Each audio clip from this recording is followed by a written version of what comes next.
The Florida Panthers are still celebrating their first Stanley Cup, but changes in the air. The Washington Capitals may be one of the NHL's most improved teams, and Salt Lake City and the state of Utah are excited for their new hockey team. We've got all that and more on today's Locked On NHL podcast.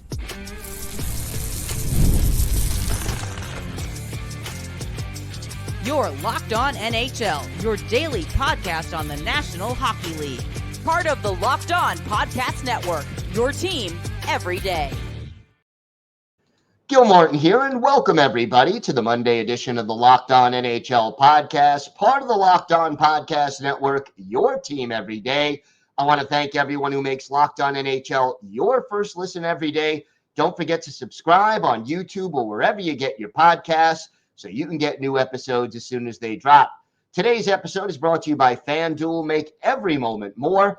As the NHL and NBA playoffs are in our rearview mirror, there are just less games than we'd like, but this summer, FanDuel is hooking up all customers with a boost or a bonus daily. That's right. There's something for everyone every day, all summer long.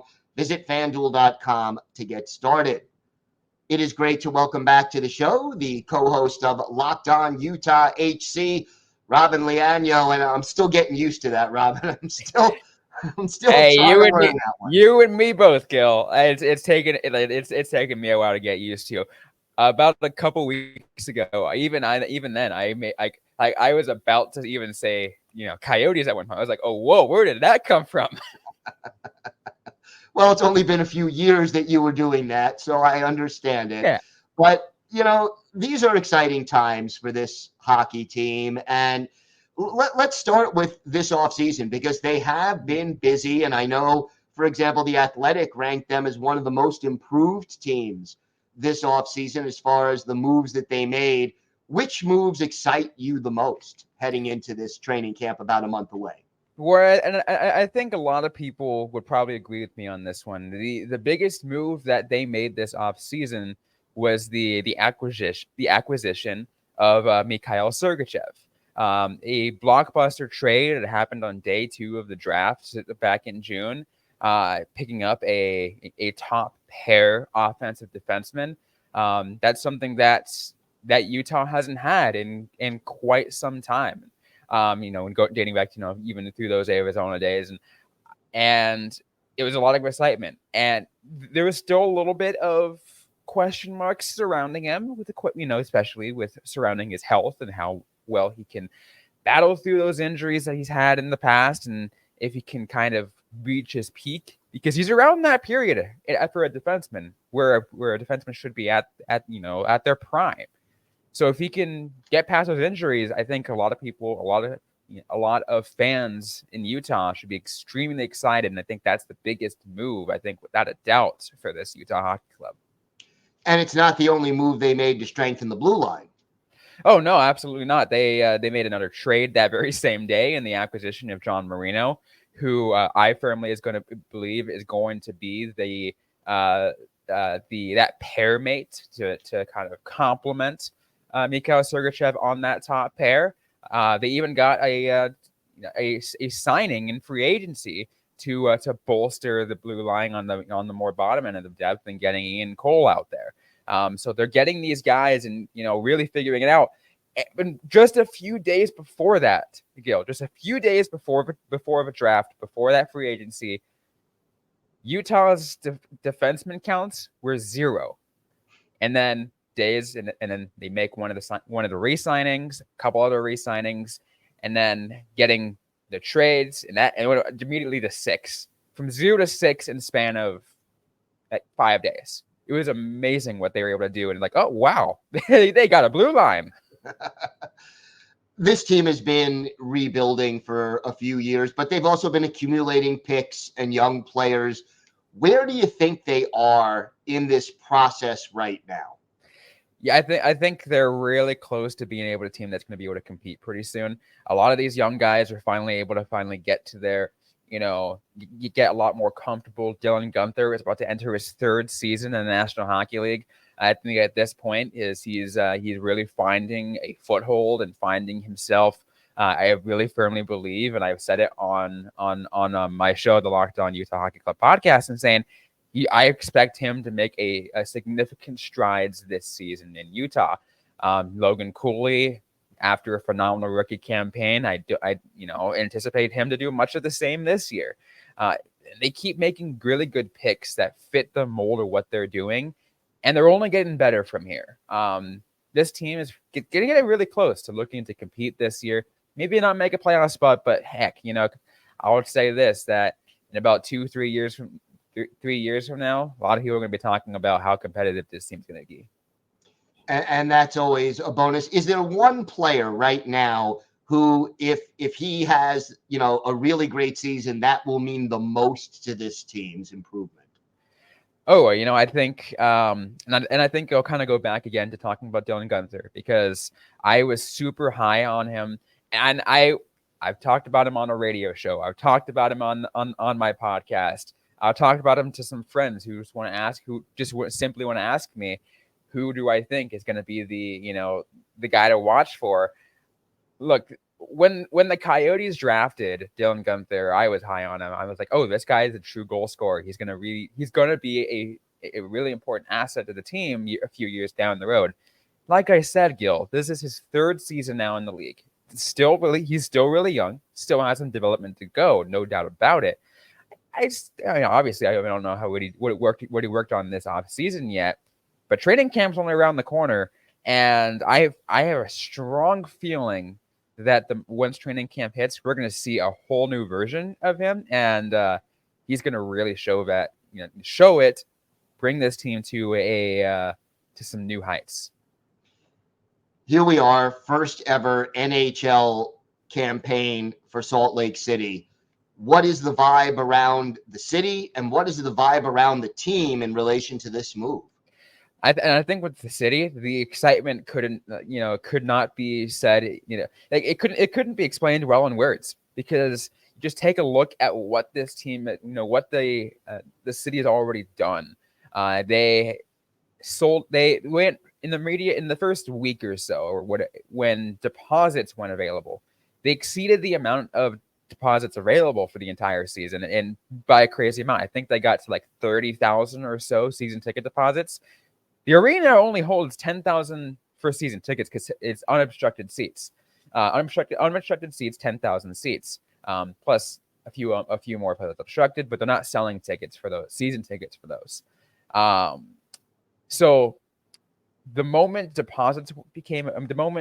season tickets became available, finally for actual purchase, those went out instantly, without a doubt. Like if you were number 30,000, you probably didn't get that call, unfortunately. And they probably like, yeah, we don't have the availability. We already sold out. It's crazy how quickly it went that way, and the excitement. They're getting really close to finalizing a deal, Gil, on getting arena renovations done and get that taken care of by 2027. To also, of course, be ready for the 2034 Winter Olympics, by the way, which are going to be coming to Salt Lake City. They're a whole new level of excitement, and it really is something else. And I'm glad to be a part of it all. How about the players? How are they taking this? It's got to be a big adjustment for some of them. Yeah, a lot of them are super excited for it. I think a lot of the players they went out and were welcomed by the team. There was a little welcome party dating all the way back to, I think it was back in April, like that very first, that very first week. And Liam O'Brien was one of the ones that kind of was there to be welcomed by the team, and he welcomed the fans to Utah, and they were super excited. And the excitement that he brought too, right? He was super excited, telling all the fans, like, my name's Liam O'Brien, but you can call me Spicy Tuna. I feel like both the fans, as well as these players and the coaching staff, the front office, they are embracing this through and through from day one. And it has been a really huge, refreshing thing to see. Well, I know it's going to be an exciting year in Salt Lake City, and I know you'll have it covered every step of the way.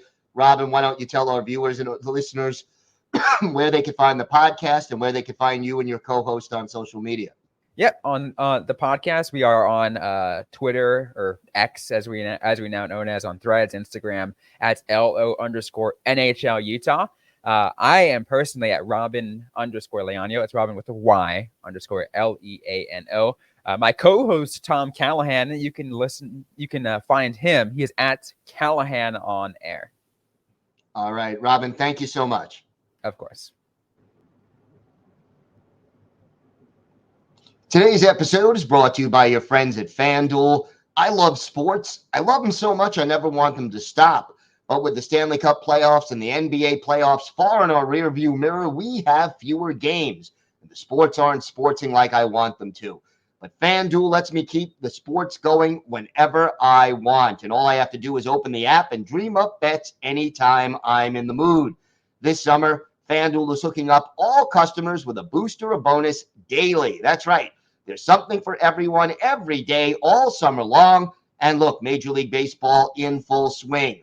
You have preseason football going on, football futures, hockey futures. Check out all of the odds at FanDuel. Head over to FanDuel.com and start making the most out of your summer. That's FanDuel.com, FanDuel, official sports betting partner of Major League Baseball. It is my pleasure to welcome back to the show Armando Velez, the host of Locked On Florida Panthers, a man who has not stopped smiling since the Panthers won their first Stanley Cup. Can't believe it's already about 6 weeks ago. But Mondo, man, how are you doing? How has this celebration of this first championship been in South Florida? It's been great. And I've honestly, it's so crazy when you think of 32 teams in the NHL now and you think of 30 years of history for the Florida Panthers. I never thought I would ever utter the words, the Florida Panthers have won the Stanley Cup. But even sometimes when I wake up, I have to constantly remind myself, oh, wait, it actually did happen. And then sometimes refreshing the Twitter feed and still seeing the tours of the Cup, which just made its way back to North America, which Evan Rodriguez just got his day with the Cup too at Boston University.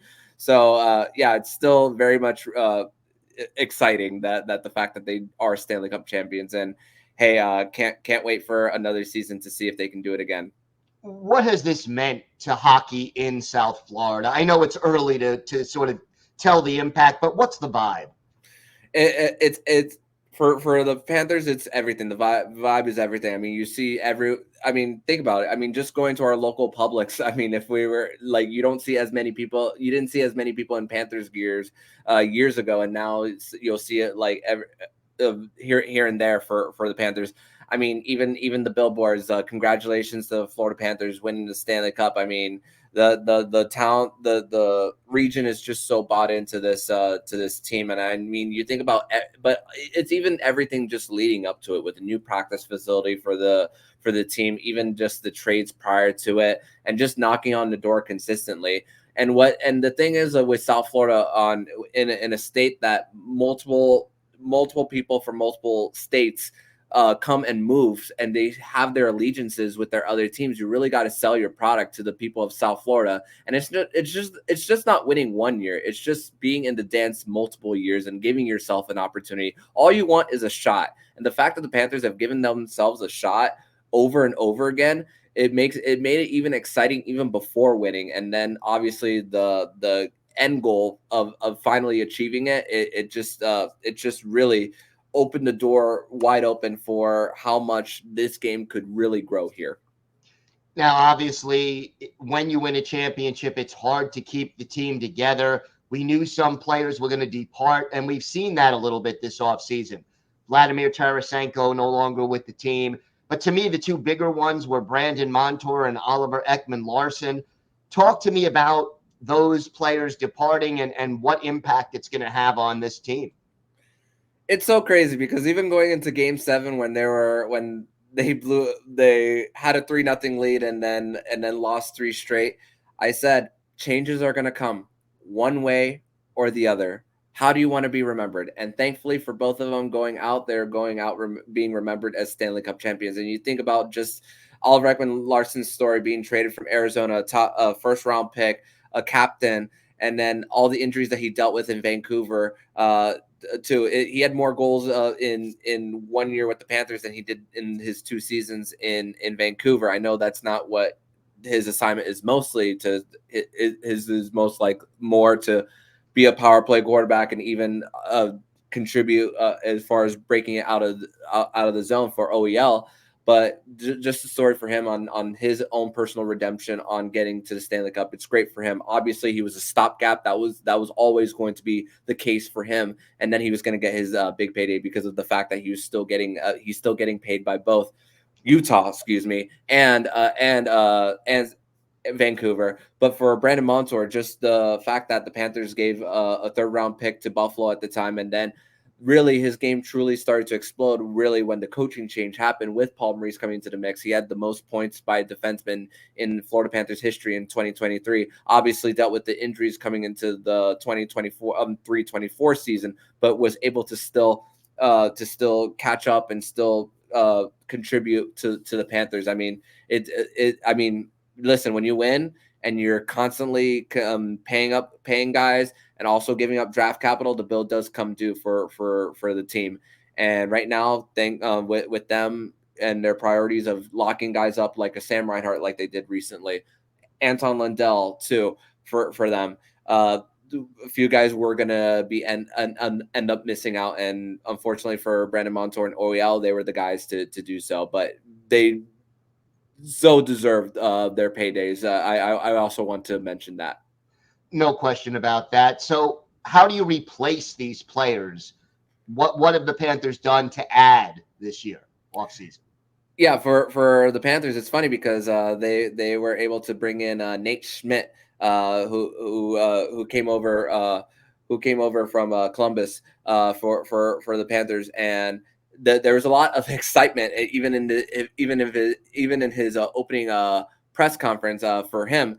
And just the excitement for him, came from Winnipeg, someone who worked under Paul Maurice before, and just the fact that he took a league minimum deal for him, and looks like that he's going to be challenging for power play 1 for the Panthers, because I mean, going back to Brandon Montour and Oliver Ekman-Larsson, Brandon Montour is taken off of power play 1 and replaced by OEL later in the series. Now both of them are gone, so someone needs to replace them. The Panthers did extend Gustav Forsling at the trade deadline, so maybe he's a candidate to replace on power play 1 too. He's gonna have something to say about it. Nate Schmidt.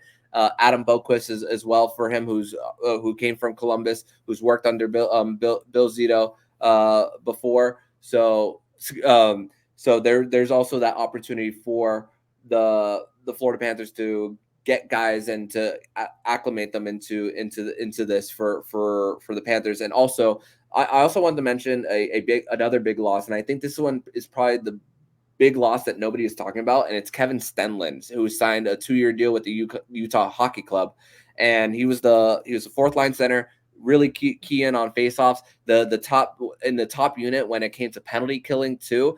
That was a big underrated part of the Panthers' overall game as far as their defensive structure and their low scoring games and their ability to keep kill penalties. The Panthers were number 1 in the league in road penalty kill in the regular season too. So, and that's a big part of Kevin Stenlund, and they replaced them with a guy like Tomasz Nosek too. So that they're hoping to get that replacement there for the Panthers there in their lineup too. And they're also taking gambles on guys on the lineup who are now in their 2nd year in the system, in Mackie Samoskevich, who's a 1st-round pick from the 2021 draft. And thankfully for the Panthers, they're not going to be so desperate for when it comes to buying in the trade deadline. And for when it comes to getting guys for rentals, which looks like that's going to be the thing to beef up their lineup a little bit, they're not going to be so desperate in trading a top prospect. So Mackie Samoskevich is also going to develop with the Panthers, and he's going to be given some time. He could be on the 1st line, he could be on the 3rd. But also, if he's on the 1st, Sam Reinhart has some experience with Anton Lundell going back to 2 seasons ago too. So there's also familiarity there. If you want to give Mackie Samoskevich some time with Alexander Barkov too, and there's familiarity there. And also for the Panthers, there's questions on what's coming up next for their next offseason, because Carter Hagee is going to be up for a contract, Sam Bennett, Aaron Ekblad too. And for the Panthers, if they carry Spencer Knight on the roster based on his cap hit, the Panthers are only going to be able to have 22 players on their roster too. And they brought back Chris Drieger too, as far who's looking to be their third goaltender. So the Panthers are going to be up against the cap, maybe very similarly to 2022-23. But this is what happens when you go all in when it comes to winning, and you want to pay the guys. The cap hit for Anton Lundell is a little high in the first few years, but that 6-year deal throughout that is to eventually get him to C. So it looks like after this year that Sam Bennett is going to be the odd man out for the Florida Panthers. So, but the Panthers have a lot of trust in Anton Lundell, who really grew his game over the last few years. And for the Panthers, they still have their core locked up. 6 more years of Tkachuk, 6 more years of Barkov, 8 more years of Reinhart, 6 more at least of Anton Lundell, who's still 22 years old. And they still have an opportunity to, when things get freed up later on, when Bobrovsky's contract expires in 2 years. Yeah, we'll see how this plays out. Armando, why don't you tell our viewers and our listeners how they can find the podcast and where they can find you on social media? They can find me personally on Twitter at Monoman12. They can follow the show account on X at @LO_FLA Panthers, and on Instagram as well at @LO_FLA Panthers. And thankfully, this summer for me is easier to swallow with the baseball team going on in South Florida, due to the fact that the Florida Panthers are Stanley Cup champions. All right, Armando, thanks so much. Thank you as always, Gil.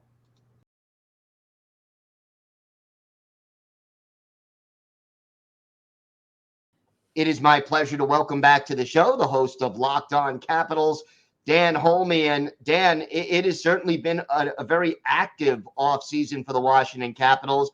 I know The Athletic ranked them as one of the most improved teams in the NHL. Why have they been, why are they better on paper right now?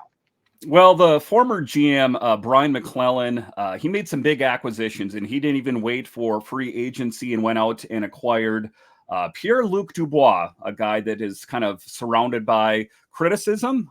We know he had an off season with the Kings, but on paper, I think that is going to be a good fix for the Capitals. One of the things that Alex Ovechkin spoke of is that he lacked chemistry with the centers on his team. So PLD looks to be that guy. I know that Dylan Strome is probably going to fight for that position as well. And it's the addition of Andrew Mangiapane is going to be another addition potentially as a goal scorer. And then you take a look at the blue line. John Carlson was routinely playing 25 to 30 minutes a night.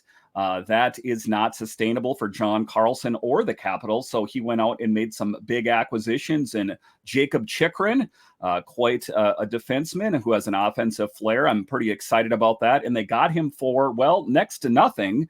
So that was a good deal. And also the addition of Matt Roy. I know that he's not one of the sexier names in the NHL, but the Capitals pushed all their chips in by signing him to a 6-year deal. That will definitely alleviate a lot of the pressure on John Carlson. And then Logan Thompson, an addition in the net minding department that I didn't really see coming, but looks to be a good upgrade as well. Now, this team also did lose some players. Out of the players that moved on, which one you think will be the most difficult to replace?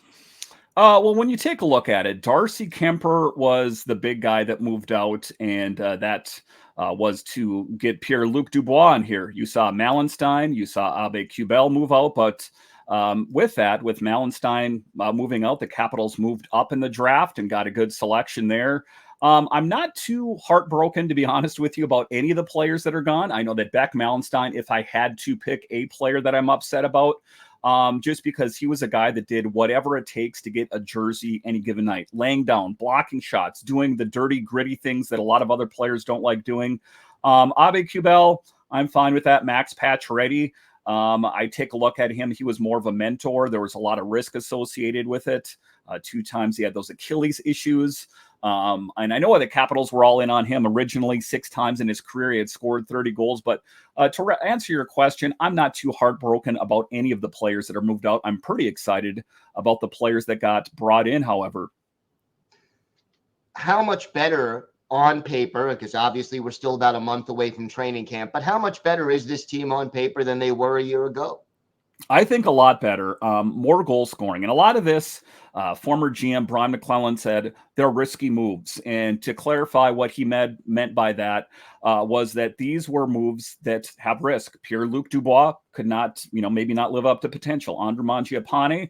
But these moves were very smart in the regard that the Capitals did not have to mortgage the farm in order to get them. I know oftentimes people are giddy with the idea of getting a Marchessault or, a Getzel, something like that, and they are willing to do whatever it takes to get said players like that. But I think that he set up current and new GM Chris Patrick in a good position. I think that, he filled the rental car up with gas. He detailed it. He plugged any holes in the lineup. He created 2 holes on the 4th line with Malenstein and Abe-Kubel, and he filled those positions as well with Duhaime and Radish potentially, that I think the Capitals are in a good position. And he really widened the net, got a 30,000-foot view, and took care of the net mining position, something that I don't even really think was a problem, but it was a contract year for you take a look at Charlie Lindgren and also Logan Thompson, that he definitely left no stone unturned. And I think the Capitals are in a much better position and, dare I say, making a good push for the playoffs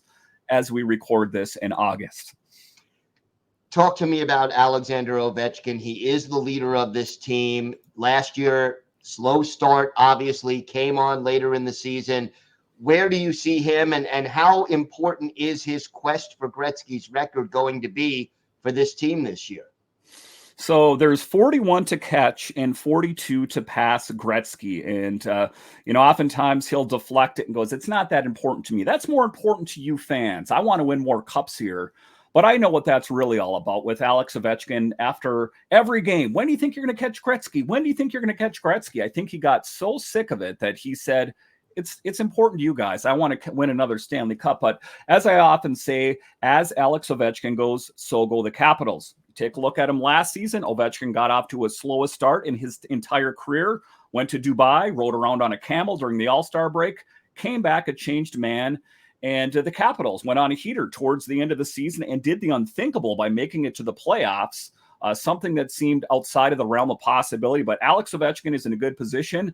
I think, he's ramping up his training. One of the things that I don't like about some of the players when they partake in these summer activities, Alex Ovechkin included, is that he has his knee a bit dinged up, which is supposed to be a minor injury, but he's playing in all of these celebrity games and that kind of thing over in Russia that sometimes I wish these guys would take it back a little bit. But as long as Alex Ovechkin hits the training hard, doesn't get off to that slow start like he got last year, and maybe concentrated on the things that made him a bit more successful in his younger day. Training, maybe not putting Coca-Cola in your water bottle, maybe not eating a heavy diet of pasta, which he said to have been doing. So all things considered, I think he's in a good position. All the interviews, he was pretty happy with the moves that Brian McClellan had made. He's not much of a talker. He just responded by a thumbs up emoji with the acquisition of Pierre-Luc Dubois. So I think the Capitals, I think Alex Ovechkin are in a good position to hit the ground running in the fall. Who do you think his line mates will be this year? Well, how it's sketched out to be Alex Ovechkin, Dylan Strome, and Tom Wilson is what a lot of people are thinking. Of course, Pierre-Luc Dubois could potentially be that guy, but I think he's going to have to earn it. It's not going to be something that is just given to him. That we've seen Dylan Strome play on that top line center for a good chunk of last year. But the one thing I know for sure is that Alex Ovechkin is looking for that chemistry like he had with Nick Backstrom for so many years. And those guys don't grow on trees. So I think it's going to be Strome. I think it's going to be Pierre-Luc Dubois, something of that nature. But I mean, hey, it's early. Some guy could really pop off at camp and just really impress everyone. But that is who I would expect it to be right now is Strome. But I think that PLD is going to give him a run for his money as well. What is the biggest key for the Capitals to take a big leap forward this year? Goal scoring, something that kind of eluded them for a good chunk of last year, as it was Dylan Strome that led the team for Lions' share of the season in goals scored until Alex Ovechkin turned it on, is having goal scoring up and down the lineup. One of the things that was glaringly apparent to me when the Capitals got eliminated by the Rangers in the playoffs, in short order, mind you, is that they have goal scoring up and down the lineup. It's not just one player. They have a lot of different guys that can score goals. I think the Capitals are trending more in that direction now with PLD, with Andrew Mangiapane, not to mention even Miroshnichenko, who I think is going to fight for a job on camp. Also, Ethan Frank, one of the fastest guys, not only in the AHL, but the NHL, kind of fits the narrative of the Capitals, wanting to get younger and faster. He's both of those things. So it's an exciting team to kind of sit back and observe and to see how it all shakes out. Oftentimes how things are sketched out in August aren't actuality when training camp starts. But it is an exciting time to be a Capitals fan, and I expect bigger and better things from this team. All right, Dan, I know you'll have it covered every step of the way. Why don't you tell our viewers and our listeners where they could find the podcast and where they could find you on social media? Yeah, so you can find me on Twitter. It's at DanCaps218. You can find me on Twitter. It's at LockedOnCaps. And of course, the podcast is available on YouTube or wherever you find your podcasts. Dan, thank you so much. Always a pleasure. Thank you very much. Thank you for making Locked On NHL your first listen today. Now go check out Locked On NHL Prospects, where you can learn about the top prospects, both in juniors and for all 32 NHL teams with our experts. You can find the link to Locked On NHL Prospects in the description, so you don't need to search. It's all part of the Locked On Podcast Network, your team every day. I want to thank my guests today. I want to thank Armando Velez of Locked On Florida Panthers. I want to thank Dan Holme of Locked On Capitals and Robyn Leano of Locked On Utah HC for joining me today. I'm Gil Martin. I am the host of the Monday edition of the Locked On NHL podcast, and I co-host the Friday edition along with Rachel Donner. Don't forget, we're here every day, Monday through Friday, bringing you the biggest stories from around the National Hockey League. Have a great day, everybody. Stay safe, and thanks for listening to and watching the Locked On NHL podcast.